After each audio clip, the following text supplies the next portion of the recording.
আৰু বিশেষকৈ আপোনালোকে সকলোৱে জানে আজি আমাৰ বৰাক উপত্যকাৰ যিটো মেইন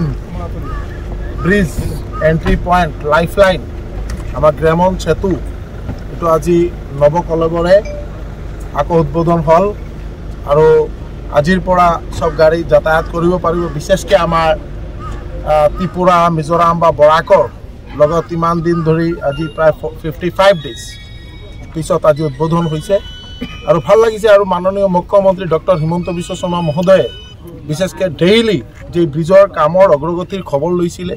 আৰু যাতে খুব সোনকালে ব্ৰিজটো কমপ্লিট হয় যে টাৰ্গেট আছিল যে 20 জুলাইলৈকে কিন্তু 15 জুলাই আমাৰ কামটো সম্পন্ন হৈছে আৰু আমাৰ আজি আপোনালোক সকলৰ সহযোগিতা আশীৰ্বাদ ভগৱানৰ আশীৰ্বাদে আজি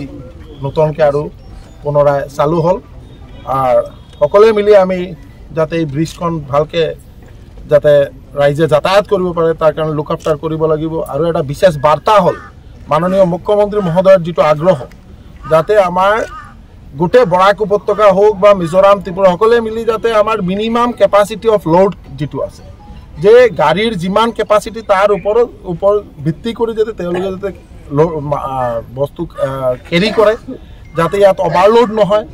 আৰু যোনে যোনে অভাৰলোড কৰিব তাৰ ওপৰত ফাইন হ'ব গাড়ী ধৰিব গাড়ী সিজ হ'ব একদম এইটো ষ্ট্ৰিক্ট প্ৰিন্সিপল কালি আমি আৰু আমাৰ সতীৰ্থ মন্ত্ৰী কৌশিক ৰায় মহোদয় আমৰা দুইজনে মিলি আৰু আমাৰ জিলাধিপতি কাছাৰ SP কাছাৰ আৰু DTOৰ লগত কথা হৈছে আৰু ইয়াত এটা টাস্ক ফোৰ্স গঠন কৰি দিয়া হৈছে যদি আমাৰ এই যে ডাম্পাৰ গাড়ী তেওঁলোকে যিটো আমাৰ বডি অফিচিয়েল বডি যিটো আছে তাৰ ওপৰতো তেওঁলোকে প্ৰায় 1.5 ফুট ওখ কৰি দিলে এটু কাটি দিব লাগে আৰু যিটো কেপাসিটি আছে কেপাসিটিৰ ওপৰত ভিত্তি কৰি তেওঁলোকে যাতে যিমান আমাৰ নিত্য প্ৰয়োজনীয় সামগ্ৰী তেওঁলোকে যাতে বহন কৰে এটু আগ্ৰহ থাকিব সকলৰ সহায় সহযোগ লাগিব আৰু বিশেষকৈ আজি আপোনাৰ বৰাক উপত্যকাৰ পৰা মাননীয় মুখ্যমন্ত্ৰী ডক্টৰ হিমন্ত বিশ্ব শৰ্মা মহোদয়ক বহুত বহুত ধন্যবাদ আৰু কৃতজ্ঞতা জনাইছো কাৰণ মুখ্যমন্ত্ৰীৰ প্ৰচেষ্টাত খুব সোনকালে ব্ৰিজটো আমাৰ খুব ভালকৈ সংস্কাৰ হৈছে আৰু বিশেষকৈ আমাৰ যে টিম NHIDCL বা আমাৰ মিষ্টাৰ গৌৰাং বা তেওঁৰ পুৰা টিম যেনেকৈ দিন ৰাত অক্লান্ত পৰিশ্ৰম কৰিছে তেওঁলোকে যেনেকৈ যাতে খুব সোনকালে ব্ৰিজটো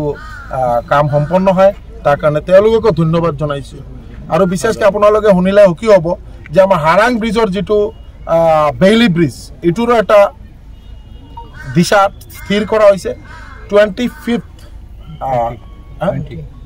20 এতিয়া 20th আহিছে 20 এপ্ৰিল এটো